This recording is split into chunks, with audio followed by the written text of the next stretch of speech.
Hi, I'm Kevin Eikenberry, and I'm here to help you reach your potential as a leader and a human being. Welcome to Remarkable TV. Today we're talking about what you do after you leave a training workshop when you really want to build new skills. Are you ready? Let's get started. So I was recently leading a group coaching call after a workshop I did for a client, something we do often. And one of the questions that I was asked by that group was this really insightful question. And I immediately said to him, I'm going to write this down. We're going to shoot an RTV about it. And I think it made everybody there happy. Here's the question. Kevin, what do I do to consistently apply what I learned in the workshop? Well, it's a great question. And it's a really great question because it gets at the most important point of all about training, is that training is an event, but learning is a process. So really what Lanny was asking was, what do I do to make this really work for me back at work? I'm trying, but how do I actually do it? So I'm going to give you 6 things that you can try, 6 things that will help you. You can use them as a process, but you can also use them, I suppose, individually, or you may say, hey, one of these are the things I'm missing. And so let me talk about the 6. Let's go. Here's the first one. You've got to decide and prioritize. Yeah, you've gone to a workshop and you got it. Some people will say, as long as I come to a workshop and find one thing I want to do when I leave, and if I go do that one thing, it was worth my time. And you're right, if that's you, decide, what am I going to go try? I also say prioritize, because you may say, Kevin, I got a bunch of great stuff and I don't really know where to start. Well, make the whole list, but where am I going to start? In other words, when you leave and get back to work, what are the 1 or 2 things that you're going to really intentionally work on first? Decide and prioritize. Second, have a plan.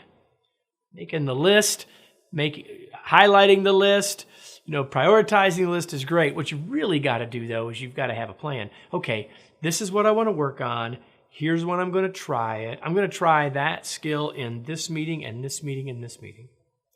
I'm going to try that, have that kind of a new way of doing this communication with this person tomorrow or next week or whatever.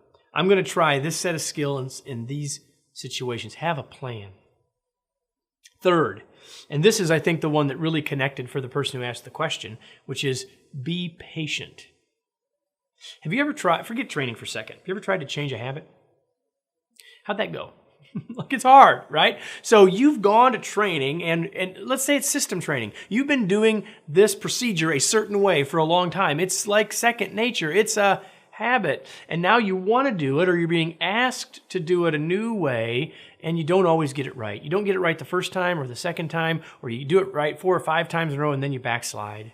Be patient with yourself. You're trying to do something new. It's going to take some time. You're not going to get 100% the first time or every time. Be patient. And along with that, give yourself some grace.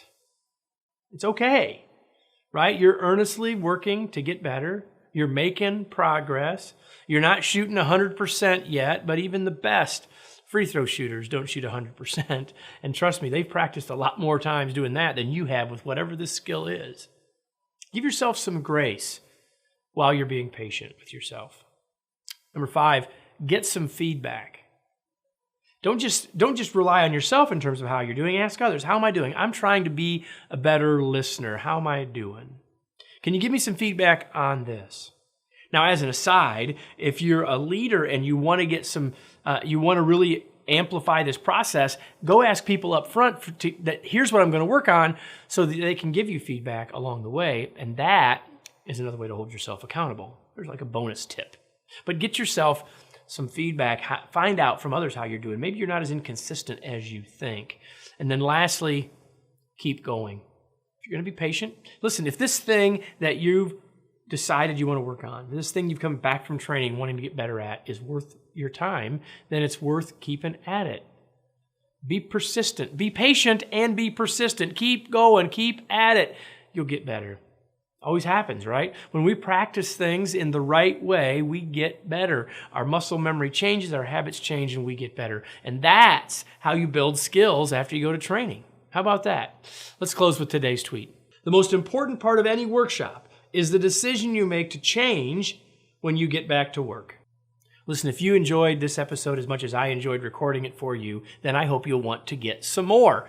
I do this every week. Every week there's a new Remarkable TV episode, and you can click here to sign up so that you get an email reminding you of when each episode is. You don't just have to sort of think to come back. There's another new habit. Just go sign up now, and we'll send you a new episode every week.